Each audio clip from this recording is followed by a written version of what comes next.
오늘도 참으로 복되고 귀한 하늘의 양식이 여러분과 저 사이에 사이를 뚫고 우리의 심령 가운데 충돌에 들어오는 귀한 시간이 될 줄로 믿습니다.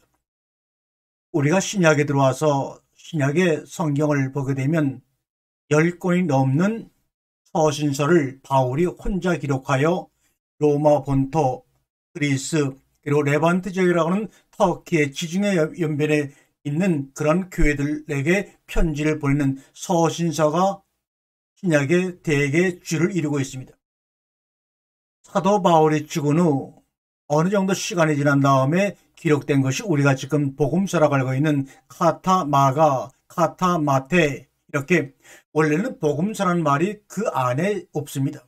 그냥 마가가 카타 마가, 카타 마테, 카타 누가, 카타 요한 이렇게 되어 있는 것을 후대 사람들이 그 말씀들을 정경으로 채택하는 가운데서 복음이라는 말을 집어넣어서 마가복음, 마태복음, 누가복음, 요한복음이라고 한 것이지, 원래부터 복음이란 단어는 그 마태, 마가, 누가, 요한에 들어있던 것이 아니죠.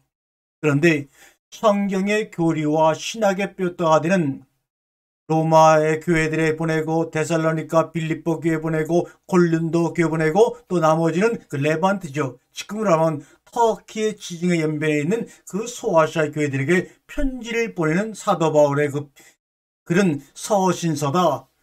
초대교회 편지라고 되어 있지만 사도 바울이 죽은 후 많은 시간이 지난 다음에 기록된 마가, 마태, 누가, 요한은 왜 거기다 복음이라는 말을 집어넣었을까?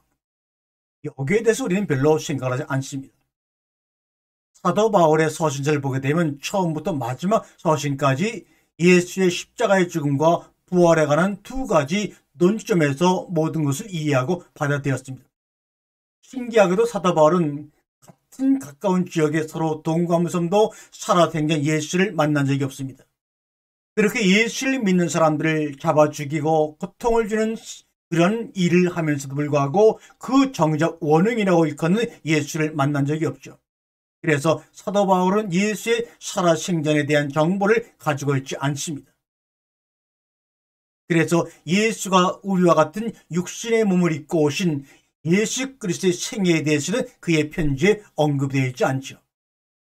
그러나 그 사도 바울의 서신서의 한계를 느끼고 완전히 이제는 로마 제국의 완전히 정복을 당해 온 세계로 디아스포라 유랑기를 떠나며 예루살렘 성전에 파괴된 그 성전의 모습을 보고 고통과 고난과 미래의 불안 속에 있는 사람들에게 위로를 하기 위해 처음으로 작성한 복음서가 바로 마가복음서죠. 바로 죽음과 부활을 통해서 그들의 삶을 위로하기에는 한계를 느낀 마가가 예수 그리스도의 살아생전의 3년 동안의 공생의 실질적인 인자의 삶을 통하여 그들에게 기쁨을 주는 기쁨의 소리를 기록한 것입니다. 예수의 죽음과 십자가의 사건의 과정을 기록한 것이 아니라 예수가 우리와 마찬가지로 우리와 같은 연약한 육신을 입고 오셔서 생활하셨던 3년의 공생의 삶이 신정 후대 신약 성경의 정경을 만드는 가운데서 이 육체로 오신 예수 그리스도가 진정 우리에게 복음이 되는구나 하고 성령의 감동을 받았던 사람들이 마가에다가 마태복음이라는 복음자를 넣어서 제목을 정하게 된 것이죠. 오늘 거기에 대해서는 자세히 시간상 이야기할 수는 없지만 그래도 한번 줄거리를 말씀을 드렸습니다. 우리와 똑같은 육신을 입고 오신 예수 그리스도가 언제 하나님의 아들 그리스도로 공인되었냐? 인간 예수, 다시 말하면 십자가에 돌아가서 부활하신 영적인 예수가 아니라 역사적 실존의 인물인 인간 예수가 겟세마네 동산에서의 십자가와 합쳐지면서 비로소 신이 되었다. 다시 말하면 하나님의 아들이 되었다. 그리스도가 되었다고 결론을 낼 수가 있습니다. 이것은 믿음의 사람들이 신앙의 눈으로 본 것이 아니라 전혀 믿음을 갖고 있지 않던 이방인이 그 십자가에 돌아가시는 예수를 보고 고백한 고백에서 더욱더 인정을 받을 수가 있습니다. 마가복음 15장 37절과 39절에 보면 예수께서 큰 소리를 지르시고 숨지시니라. 이에 성수의 시장이 위로부터 아래로까지 찢어져 둘이 되니라. 예수를 향하여 섰던 백부장이 그렇게 숨기심을 보고 이 사람은 진실로 하나님의 아들이었다라고 공개적으로 자기의 마음의 상태를 고백합니다. 진실로 이 사람이 하나님의 아들이었다는 고백은 진정으로 마음의 감격과 경험을 통해서 우러져 나오는 고백입니다. 너희들은 나를 누구라고 하느냐는 그 예수의 질문에 당신은 살아계신 하나님의 아들이라고 고백했던 베드로의 고백은 그 외에도 그 고백이 진정한 자기의 삶의 경험과 체화 속에서 나온 고백이 아니라는 것을 그의 3번이나 반복된 예수의 부인을 통해서도 우리가 알고 있죠. 그러나 이 백부장은 아무 조건 없이 순수하게 그 눈으로 십자가에 달려 돌아가시는 그 허망하게 실패한 모습으로 완전히 나락으로 떨어지는 그 모습 속에서 진실로 하나님의 아들이었다라고 고백하는 그 마가복음의 클라이맥스 얼마나 대단합니까? 마가복음 1장 1절에 예수는 하나님의 아들이었다.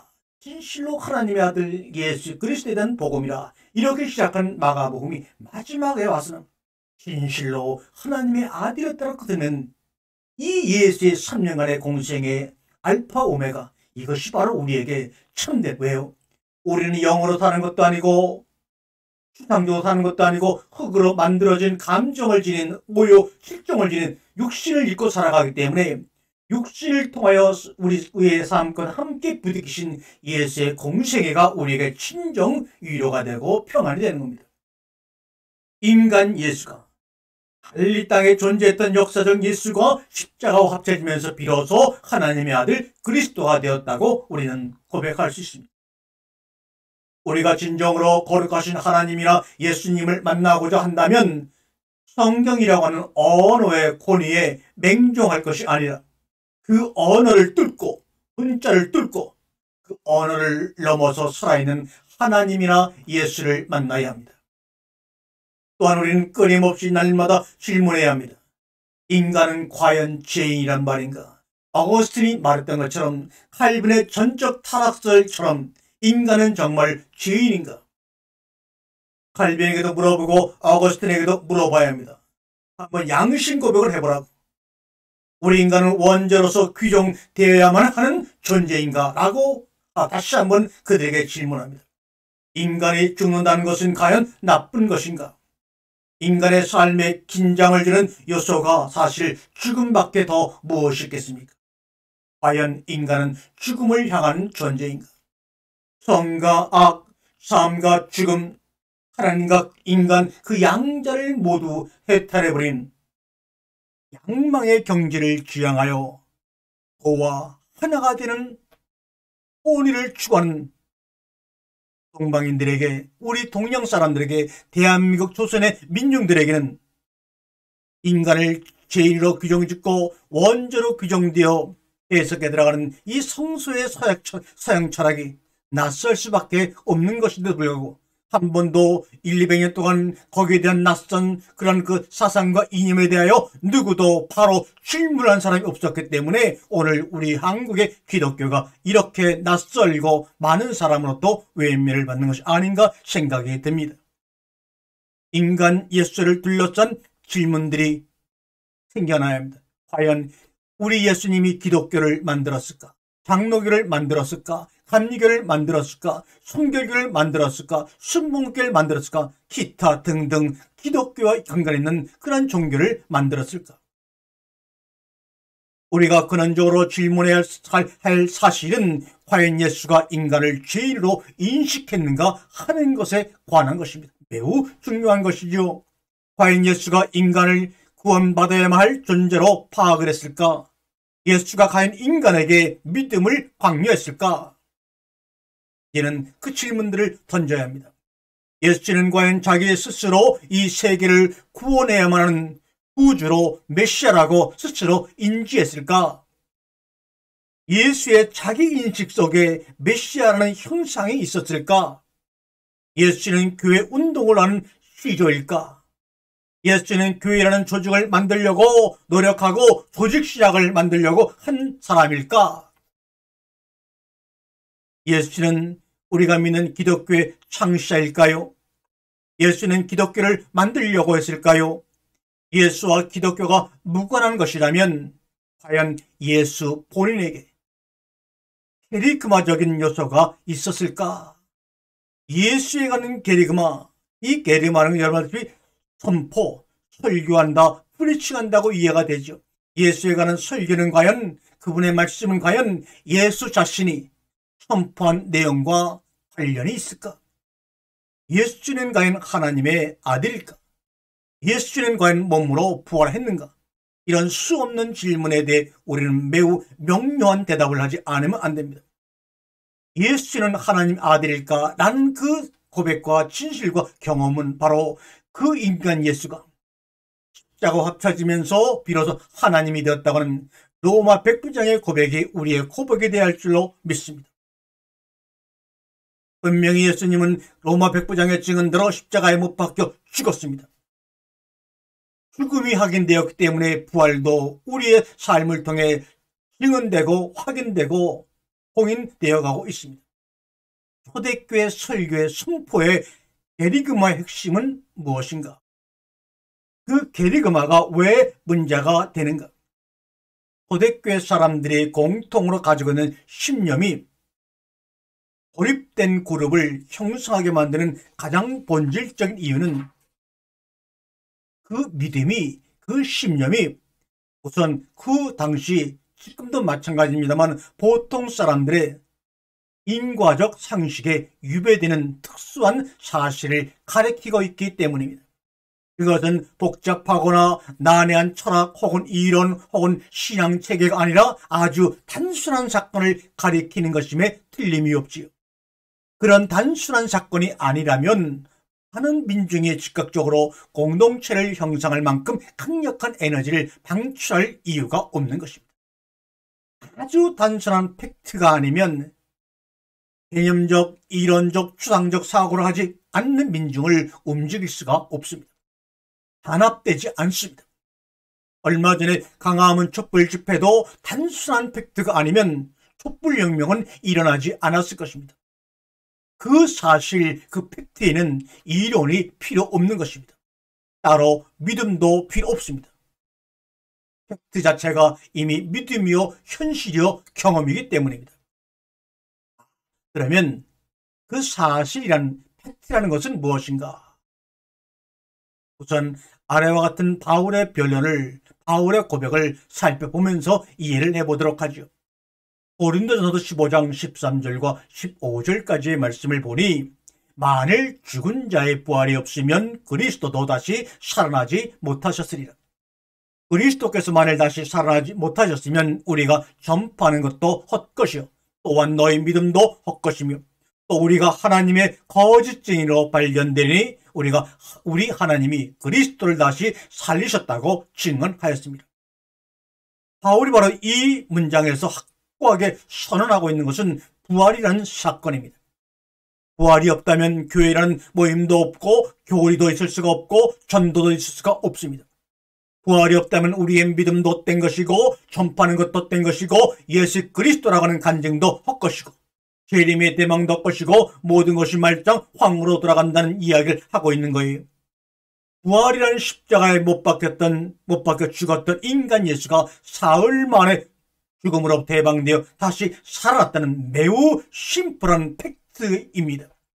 죽었다가 다시 살아났다는 것은 우리의 인과적 상식으로 볼 때 사실이 될 수가 없는 사실이지요. 불가한 것입니다. 그러나 이러한 인과를 거부하는 사실로 인하여 예수는 분명 보통 인간과 다르기 때문에 하나님의 아들이 된 것이고 따라서 그리스도라 칭함을 얻게 되는 것입니다. 십자가와 하나 되어 죽었다는 사실, 그리고 부활이라는 사건이 없으면 예수는 평범한 인간일 뿐이요 하나님의 외아들일 수가 없으며 따라서 그리스도가 될 수가 없는 것입니다. 당시 민중이 오코라스가 갈망한 것은 그리스도였습니다. 메시아 사상이었습니다. 그리스도란 기름 부음을 받은 자인데 기름 부음을 받는다는 것은 이 세상을 구원할 왕으로서 하나님의 권능을 부여받는 것을 의미하지요. 바울이 예수의 죽음을 선포하는 유앙게리온의 선포자였다면 처음으로 복음서를 기록한 마가는 예수의 삶을 선포하는 유앙게리온의 창시자였습니다. 바울의 유앙게리온이 편지였고 권면이었고 이론이었고 논리였다면 마가의 복음, 마가의 유앙게리온은 이야기였고 감동이었고 한편의 드라마였고 사건이었습니다. 마가의 복음과 바울의 복음은 그 두 유앙게리온은 전혀 차원을 달리한 것입니다.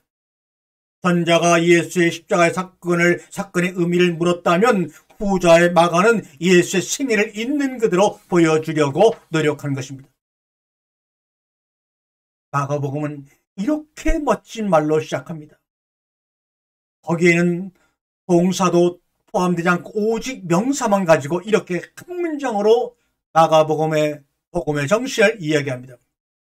아르케 투 유앙게리온 예수 그리스도 휴데우, 하나님의 아들 휴데우 예수 그리스도 아르케 투 유앙게리우, 하나님의 아들 예수 그리스도의 복음의 시작, 복음의 목적이 예수가 그리스도이며 하나님의 아들이라는 것을 알린 데 있다는 것을 단순하게 명사만을 사용하여 선포하고 복음의 이야기를 펼쳐나갑니다.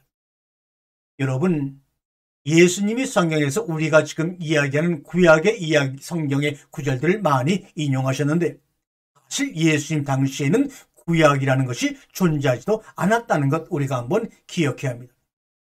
우리가 알아야 할 사실은 우리가 생각하는 지금의 구약이라는 문헌은 예수 시대에는 존재조차 하지 않았습니다. 오늘날 구약을 구성하는 대부분의 글들은 단편으로 예수 시대 창세기 출애굽기로 존재하지도 않았습니다. 오늘날의 구약을 형성하는 대부분의 글들은 단편으로 찢어져서 산재했으며 그것도 통일된 정본이나 원본이 없었습니다. 구약도 신약이 형성되어간 시기에 같이 편집되어 같은 시기에 정경이라는 이름으로 문서가 편집된 것입니다. 따라서 복음서에서 인용하고 있는 구약 이사야서가 무엇을 의미하는지는 사실 아무도 모릅니다. 아마도 초대교회에서 사용한 편집된 구약 발치 문집 같은 매우 엉성한 문헌이었을 것이라고 우리는 이해할 수밖에 없습니다. 그 예수님이 육신을 입고 살아갈 때 밀접하게 관계를 맺고 있는 그 예루살렘, 갈릴리에서 사역을 하신 예수 그리스도가 그 밑에 있는 예루살렘이라는 땅과 알게 모르게 연관될 수밖에 없는데, 예루살렘의 실질적인 하부 구조, 예루살렘을 떠받치고 있는 그런 그 구조는 바로 예수님이 사역하셨던 갈릴리, 바로 그 땅이었습니다. 갈릴리 땅은 착취와 빈곤의 땅이었습니다. 예루살렘은 하나도 하부 구조 이룰 만한 것도 없는데도 불구하고 갈릴리 백성들을 착취하고 그들을 빈곤하게 만듦으로 말미암아 예루살렘의 사람들은 부유하게 살았습니다. 유대인의 중심이라고 할 수 있는 예루살렘은 찬란한 성전의 도시라고 기억하지만 그들의 호화스러운 종교와 종교생활과 문화생활을 누릴 수 있는 어떤 구조도, 어떤 경제 구조도 전혀 없는 땅입니다. 그것은 매우 천박한 사막지대일 뿐입니다.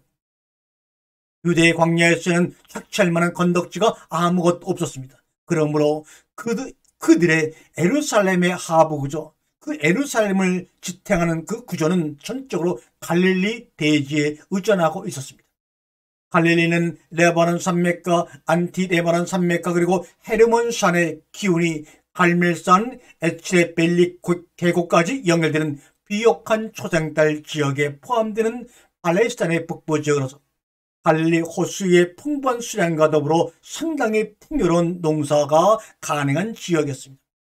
그렇기 때문에 예루살렘의 종교적, 정치적 지도자들은 갈릴리 지역을 어떻게 착취하느냐에 문제에 혈안이 되어 있습니다. 왕족과 총독 기타 지배자들, 그들은 그 전체 이스라엘 인구의 1%도 안 되는 이들이 토지의 50% 이상을 차지하고 있었고, 세상들이 그 나머지 토지의 15%가량을 또 차지하고 있고, 그리고 고급 관료와 장성급 군인과 그리고 부와 권력을 진 상인 계급들이 또한 나머지 토지를 거의 대부분 차지하고 있던 그런 지금과 같은 빈부구별이, 빈부차별이 엄청난 땅이 지금 이스라엘이고 그때 이스라엘입니다.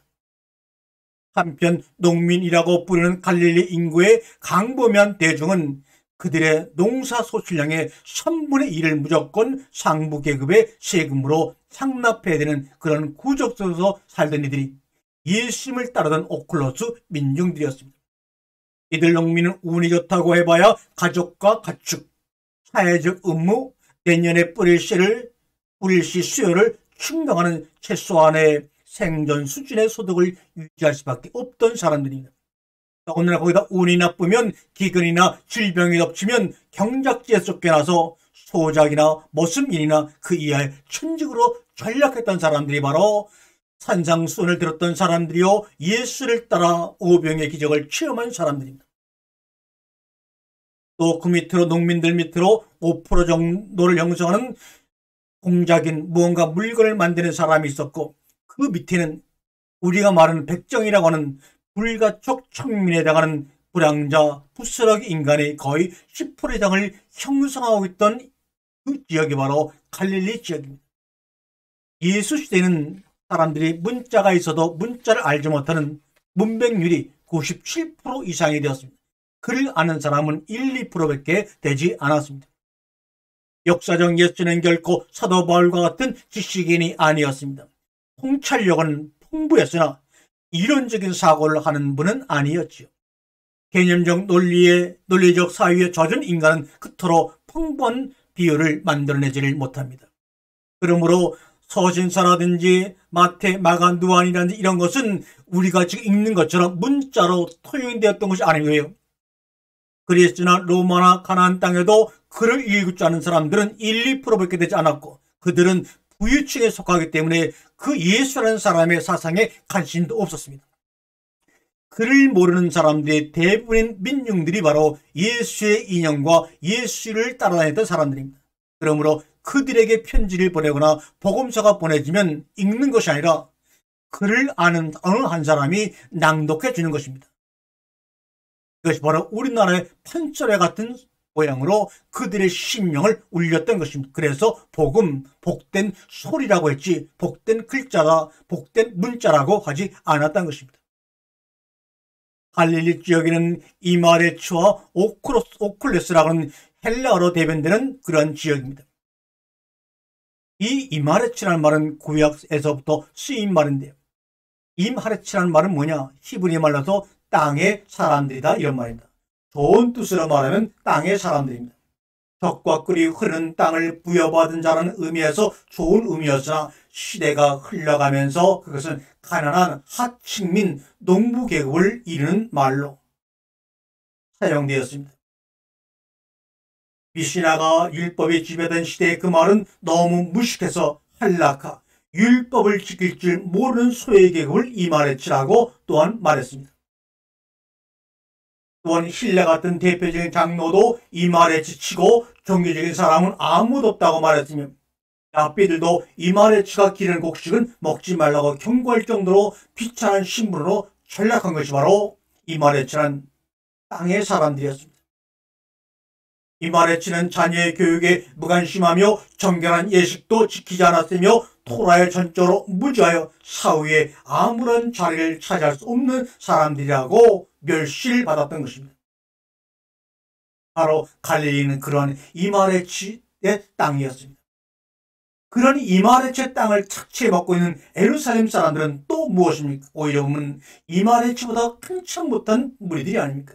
그런데도 종교와 신앙과 율법으로 자기를 포장하여 그럴듯하게 이마레츠를 착취하고 속박하고 구속했던 그들의 사실은 해악의 대상 독사의 자식들이 아닌가요? 그 오클레스는, 이 민중이라고 하는 갈릴리 지방의 오클레스는 바로 이마레츠입니다. 그들에게 유대교의 율법이나 종교적인 계율은 사치에 불과했습니다. 근원적으로 삶 속에서 그런 문제에 관심을 지닐 수 있는 삶의 여유가 하나도 없던 사람들입니다. 그런 사람들에게 주님이 삐집고 들어가서 참된 복음의 소리를 그들에게 들려주셨던 것입니다. 오늘날 우리에게 평안을 주시는 것처럼 말입니다. 마가가 갈릴리 민중을 말하는데 백성이란 뜻의 라오스란 단어를 쓰지 않고 오쿠레스란 뜻의 단어를 쓴 이유는 무엇일까요? 정상적인 백성이라는 뜻의 라오스란 단어를 쓰지 않고 마가복음은 갈릴리 백성이라는 말을 할 때 오크로스라고 하는 민중이라는 단어를 선택한 이유는 뭡니까? 갈릴리 민중을 이스라엘 왕국의 백성이라고 말할 수 없기 때문에 오클로스라는 단어를 쓴 것입니다. 그들은 일정한 국가 체제 속에서 주인의식을 가지고 살아본 적이 거의 천무한 무리들입니다. 갈릴리 민족은 그냥 흙으로 만들어진 걸어다니는 사람들 뿐이었습니다.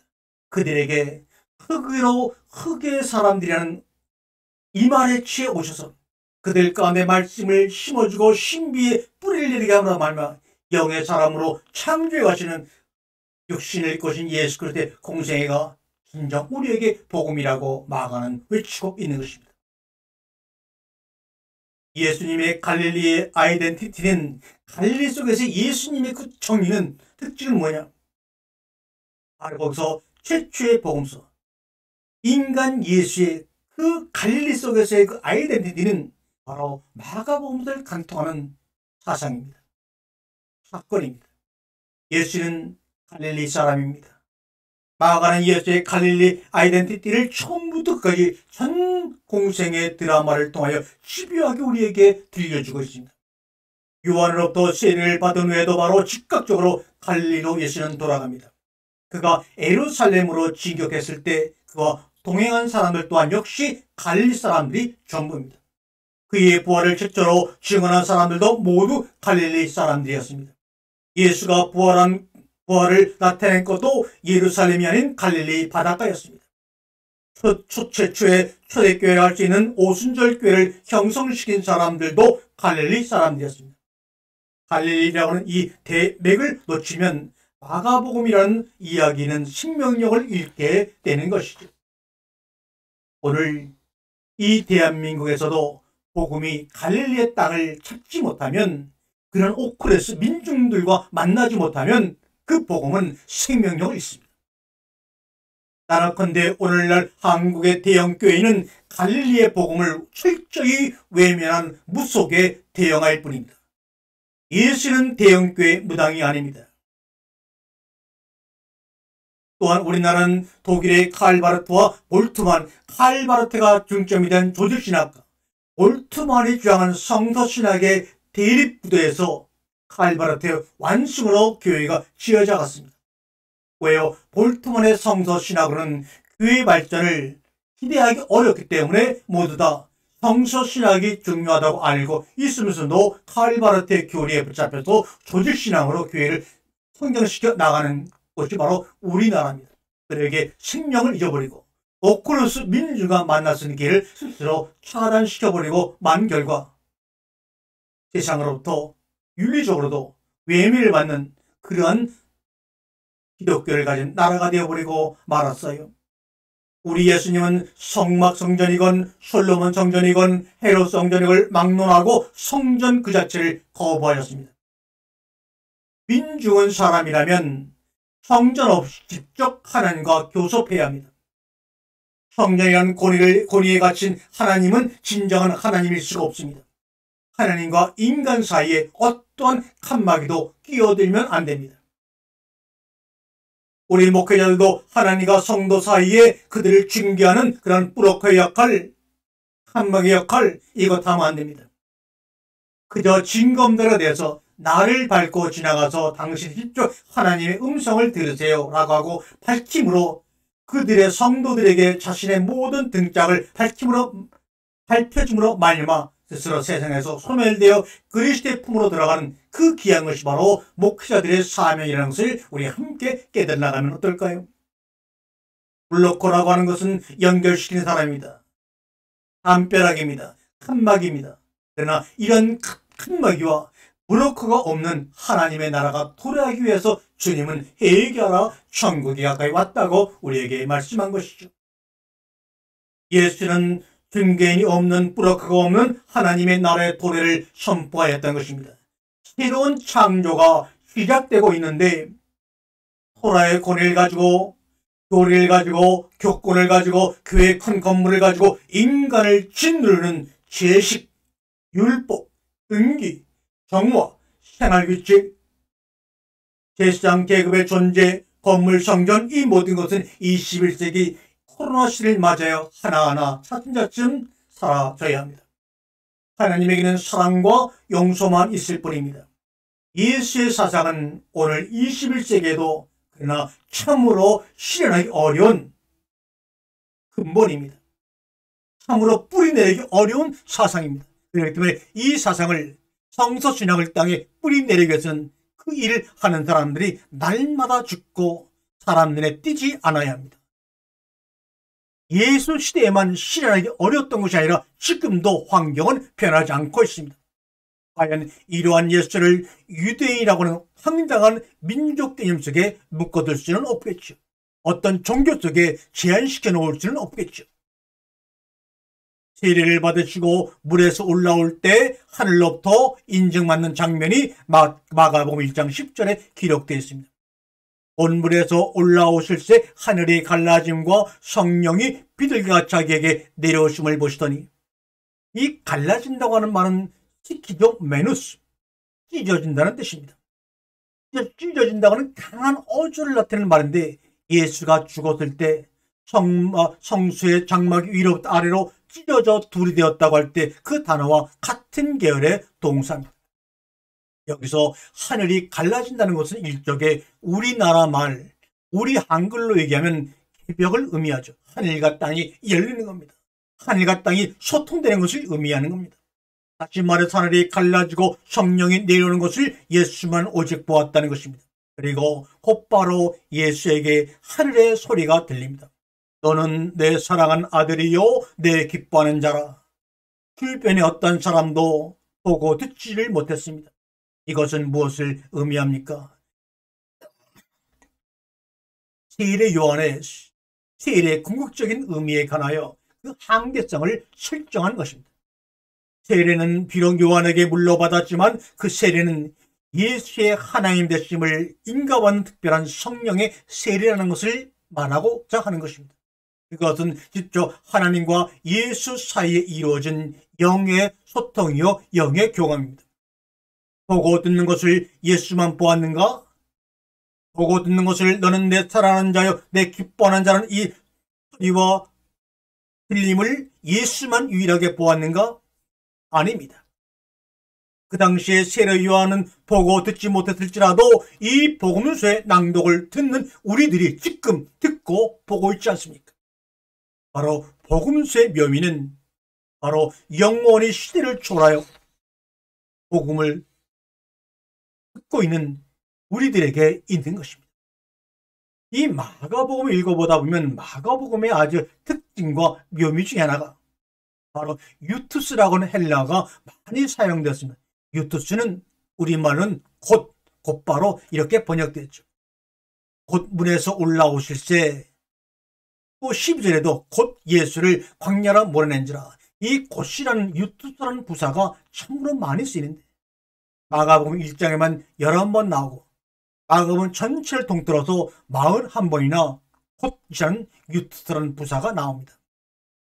이 말은 우리에게 무엇을 이야기하려고 이렇게 유투스라는 단어를 많이 사용하셨을까요? 성령을 받는다는 사실은 그것으로 만족하고 기뻐할 만한 사태가 아니라 곧 유투스 성령을 받은 만큼 그 성령의 임재하심을 시험받아야 한다는 것입니다. 그래야 비로소 성령의 임재하심이 인가되는 것입니다.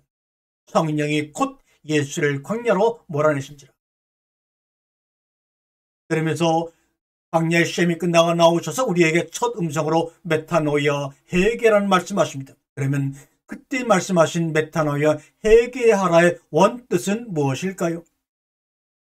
회개하라는 동사는 헬라 원어로는 메타노에오이고 명사형은 메타노이아입니다. 그런데 이것을 회개하라로 번역한 것은 초대교회 게르그마의 영향이 그 원초적인 이유일 것입니다. 2000년 동안 서구 교회의 영향과 그리고 한국의 보수교단이 인간을 죄인으로 규정하고자 하는 그 대전제로부터 신앙의 모든 조목조목들을 번역해내고 연역해냈기 때문에 이것을 메타노이아를 회개하라라는 뜻으로 번역한 것입니다. 인간을 죄인으로 규정하는 것은 구약입니다.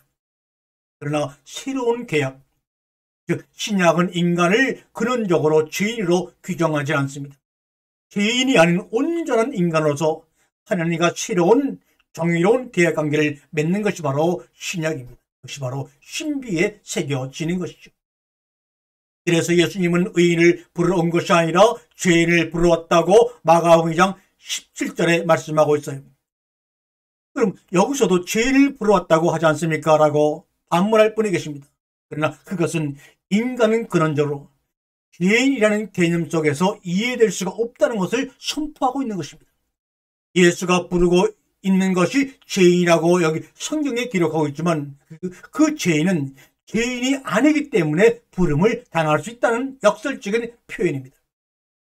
여러분이 아시는 상식이지만 우리가 형이사기라고 하는 메타피직스라고 하는 이 헬라어는 피지컬, 육체적이라는 말을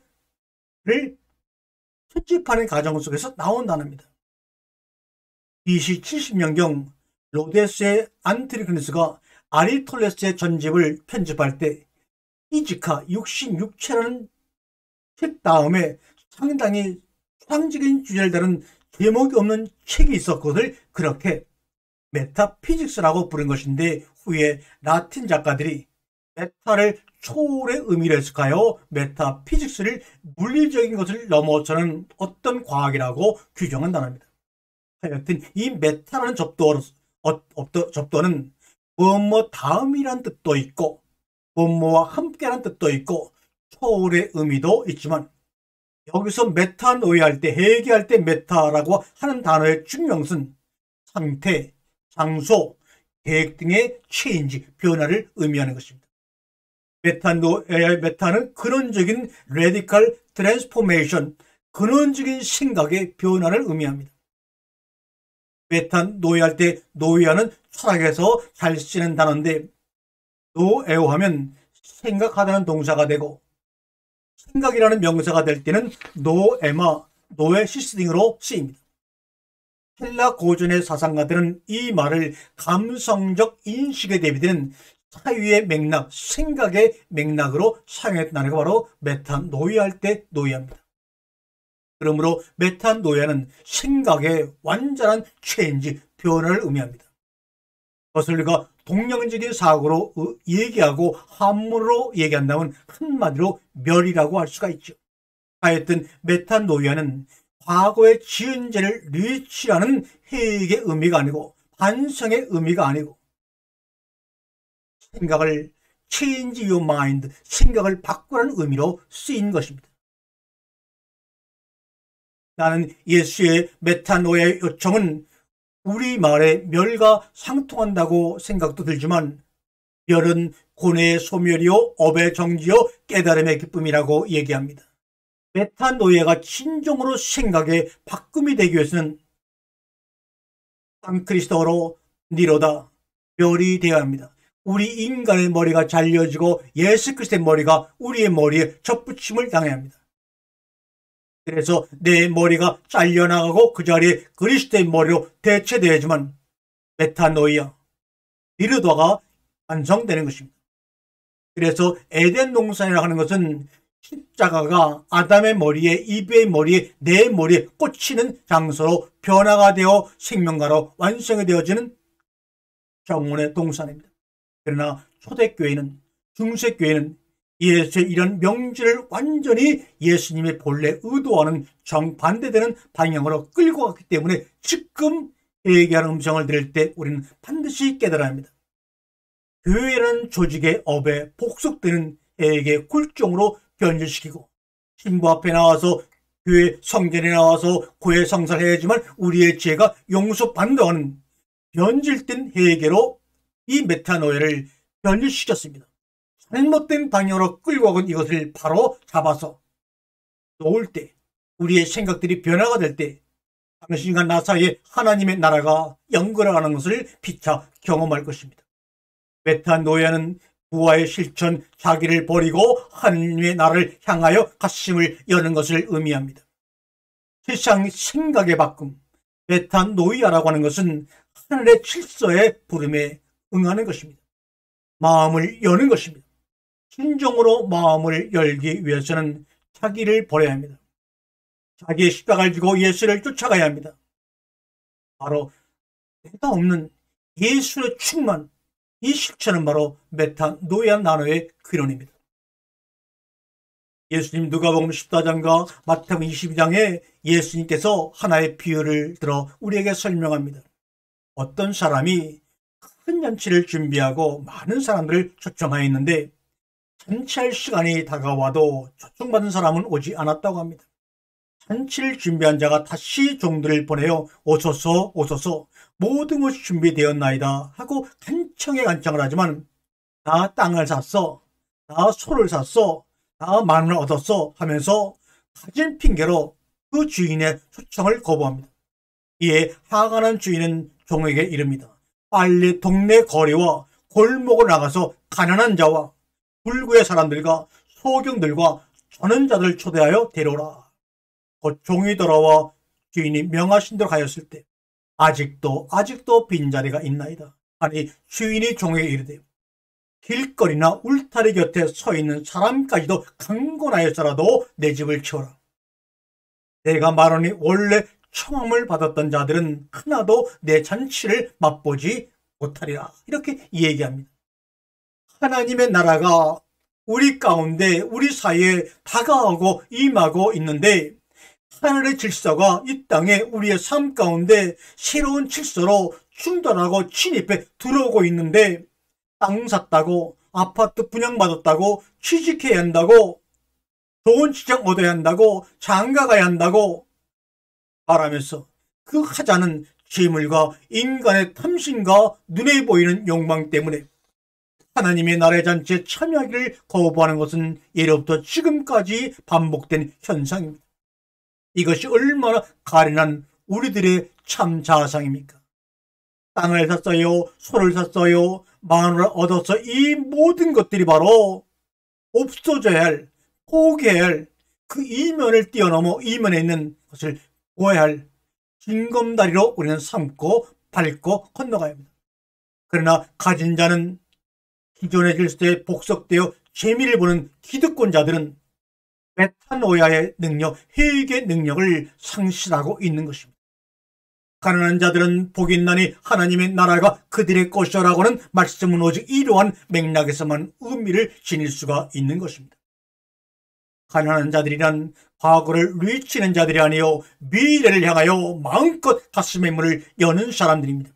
이들은 이미 집착해야 할, 지켜야 할 것이 없는, 기득권이 없는 사람이기 때문입니다. 그러므로 기득권이 없고 가진 것이 없고 집착할 것이 없는 사람들이 세상의 눈으로 볼 때는, 가진 자의 눈으로 볼 때는 실패한 자요, 바보요, 불쌍한 사람으로 보일지 몰라도 우리는 눈을 열고 그 영의 눈으로 바라보게 되면 우리처럼 복된 자들이 없는 것입니다.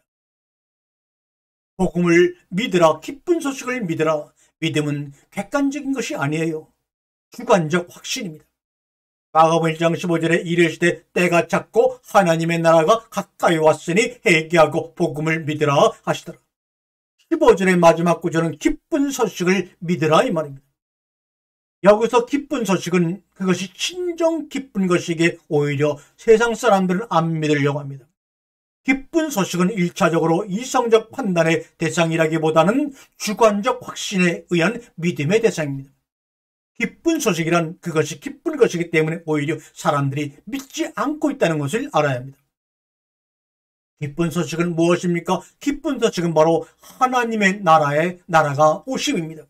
하나님의 나라가 내 육신을 뚫고 침노하여 내 영혼 가운데 완성시키고자 하는 첫 차원의 나라입니다. 하늘나라가 지상에 실현되는 그 소식, 이스라엘이 로마의 압제로부터 해방되고 가난한 자를 해방시키며 불의한 자를 제거하고 예루살렘 성전을 독식하고 있는 사악한 제사장의 무리로부터 풀어내는 그 소식, 눈먼 자가 보며 앉은 뱅이가 걸으며 묻는 이가 깨끗함을 얻으며 흰멍어리가 들이며 죽은 자가 일어나며 가난한 자들에게 복음이 전파되는 그 신나는 기쁜 소식을 믿지 않고 있는 것입니다. 기쁜 소식은 믿어야 합니다. 그러나 그것을 믿지 못하는 자들에 의한 선포자의 순환 또한 예정된 것입니다. 그 기쁜 소식을 전하는데 그 기쁜 소식을 믿지 못하는 자들로 인해서 당해야 되는 고통은 이미 우리에게 정해진 것입니다. 카이로스의 믿음, 새로운 하나님 나라의 이 땅에서의 실현, 또 에마의 온전한 트랜스포메이션, 기쁜 소식의 믿음, 이 예수의 최초의 선포 내용은 예수 사상의 알파와 오메가입니다. 그 예수의 선포는 오늘날 21세기에도 아직 인류가 실현하지 못하는 모든 것의 뿌리로 우리에게 다가가고 있고 우리를 보습하고 있는 하나님의 사랑입니다.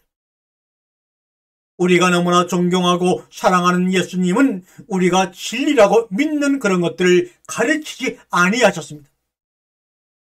우리가 교리라고 믿고 우리의 교단의 최고로 믿는 그런 것들을 주님은 조금도 우리에게 언급하지 아니하셨어요. 당대 사람들이 진리라고 안일하게 믿는 것들이 진리가 아님을 온몸으로 항변하셨습니다. 예수님께서는 그 당시에 진리를 거부하셨습니다. 진리는 고정불면의 것이 아닙니다. 천년 전에 아거스틴의 교리가, 칼빈의 이야기가 변하지 않고 고정되어 있는 것은 진리가 아닙니다. 항상 살아있는 인간의 삶 속에서 역동적으로 날마다 새롭게 생성되는 것임을 주님은 자신의 십자가의 죽음으로 우리에게 가르쳐 부활로 증거하셨습니다. 예수님은 그러한 역설적 항거와 반항 때문에 십자가란 참혹한 형벌로 죽음을 당하셨습니다. 그러나 바로 그 역설적 항거 때문에 십자가 위에서 부활하셨습니다. 예수님께서는 그 당시 온갖 진리를 거부하심으로써 우리로 하여금 새로운 진리를 찾도록 인도하고 지금 계십니다. 그 인도하심을 우리는 받고자 이 말씀을 이렇게 날마다 여러분들에게 고백하고 나누고 있는 것입니다. 진리는 결코 객관적인 물건이 아닙니다. 예수님께서는 사랑, 그 물건을 설교하시지 않았습니다. 하나님에 대한 우리의 절대적 사랑, 온전한 헌신은 오직 이웃에 대한 사랑을 통해서만 드러날 수 있습니다. 또 아내가 하나가 됨을 날마다 고백하는 것을 통하여만 증거할 수가 있는 것입니다. 사랑은 개념이 아닌 행위입니다. 내 안에 행하시는 그분의 존재하심이지, 사랑은 개념이 아닌 행위라고 말하니까 우리의 행위라고 오해하지 마세요. 사랑은 개념이 아닌 행위인데 그 행위는 바로 내 안에서 행하시는 바로 예수 그리스도의 존재하심을 말씀하고 있는 것입니다. 그런데 우리는 어디에서 내가 사랑할 이웃을 발견해야 할까요? 우리의 이웃은 여리고의 강도일까요? 제사장일까요? 레위인일까요? 아니면 착한 사마리아인일까요? 그러나 이웃은 발견되어야 할 대상이 아닙니다. 내가 착한 사마리아인이 되는 것이 곧 이웃사랑의 출발점입니다. 사마리아인은 유대사에서 가장 천시되던 이방인이었습니다. 모세 율법 바깥에 있는 아웃사이더였습니다. 그런데 바로 그 사마리아인이 정통성을 자랑하는 예루살렘을 구했다는 이야기예요. 예수께서 의인을 부르러 온 것이 아니라 죄인을 부르러 왔다고 말씀하셨습니다. 이것은 죄인을 모조리 하나님 나라에 집어넣겠다는 안일한 구원론적인 메시지가 아닙니다. 의인과 죄인의 구분, 그 종교적, 윤리적, 사회적 차별 그 자체가 허상임을, 픽션임을 항변하고 있는 하나의 역설이요 사실입니다. 99마리의 양을 두고 길을 잃은 한 마리의 양을 찾아 나서는 우리 예수님. 목자라면 당연히 99마리의 양을 보호해야 함에도 불구하고 한 마리를 위해 길을 떠나는 예수는 우리의 수학적 공식에 맞지 않는 도박을 감행하고 있습니다. 위험한 삶의 몸의 여정을 떠나고 있습니다. 인류의 역사는 99마리의 안전으로 보장된 것이 아니라 한 마리의 비극으로 고난으로 그 진정한 삶의 동력을 획득하는 것입니다. 사랑하는 성도 여러분, 사랑하는 동료 교육자 여러분, 우리 모두 예수님의 여정에 함께 참여합시다. 마음을 비우고 복음을 받아들입시다. 마음이 병든 자들이여 마음을 씻읍시다. 눈먼 자들이여 눈을 뜹시다. 앉은 뱅이들이여 일어납시다. 죽은 자들이여 살아납시다. 십자가의 길에서 실족하지 말고 하나님의 나라의 영광을 되찾읍시다. 서로 물고 뜯고 있는 암울한 세대를 향하여 참된 예수의 모습을 전할 수 있는 지혜와 용기와 헌신을 허락하소서. 주시는 새로운 말씀을 통하여 메탄노야의 회개 새 사람이 되소서. 되게 하소서. 갈릴리 풍진 속의 맨바라의 예수님, 갈릴리 풍진 속을 걸어가시는 맨바라의 그 예수님, 그 예수의 권능과 사랑이 오늘도 우리에게 임하게 하소서. 여러분, 인간의 어떤 잘되고 못되는 시비의 사건은 말씀에 앞설 수가 없습니다. 복음은 관념이 아닙니다. 그것은 하나님의 사건의 연속입니다. 말씀 안에서 일어나는 사건의 연속입니다. 선악을 알게 하는 나무를 먹지마, 먹으면 죽어 라고 하신 말씀보다 하나님이 나를 지으시고 창조하시고 보시기에 좋았다는 그 사건이 먼저입니다. 그래서 그 선악과를 먹을 수밖에 없어 먹었던 인간의 최초의 사건은 보시기에 심히 좋았다는 사건 속에서 고백되어지는 그 말씀을 추월하고 앞서갈 수가 없는 것입니다. 우리가 이 말씀에 저항하여 원죄를 주고 짊어지고 하는 죄인으로 인식하고 성경을 보게 되면 선과 악을 아는 자가 될 수 있을지는 모르나 생명을 구하는 능은 없고 생명을 죽이는 행위만 한다는 것을 여러분 아시는지요? 아시는지? 선을 행한다는 것은 결국 생명을 구하는 것입니다. 악을 행한다고 하는 것은 결국 생명을 죽이는 것입니다.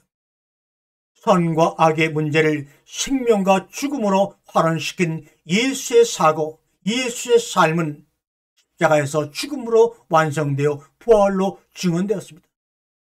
예수님은 자신의 행동을 생명을 구하는 것으로 규정하였고 바리새인 율법주의자들의 행동을 생명을 죽이는 것으로 규정하여 독사의 자식이라 너희 아비는 마귀라고 철저하게 책망했습니다.